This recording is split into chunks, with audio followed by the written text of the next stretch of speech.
Hi friends అందరికీ electrical and electronics బేసిక్స్లో భాగంగా ఈరోజు మనం ఎలక్ట్రోమాగ్నెటిక్ థియరీ గురించి తెలుసుకోబోతున్నాం.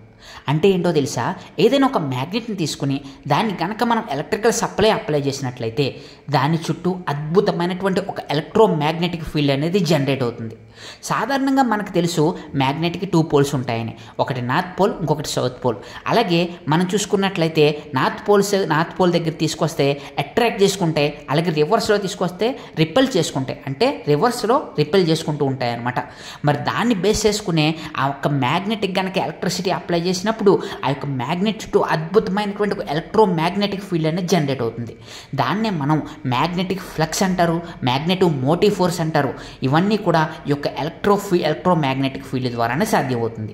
ఈ యొక్క ఈఎంఎఫ్ ద్వారా మరి ఈ యొక్క ఎలక్ట్రోమాగ్నెటిక్ ఫీల్డ్ ద్వారా పెద్ద పెద్ద మోటార్స్ని రొటేట్ చేస్తూ ఉంటారు ఈ యొక్క అద్భుతమైనటువంటి యొక్క ప్రిన్సిపల్ని యూజ్ చేసి. మరి మీకు మరిన్ని ఇలాంటి ఎలక్ట్రికల్ వీడియోస్ కోసం మా ఛానల్ సబ్స్క్రైబ్ చేసుకొని ఈ వీడియోని లైక్ చేసేయండి.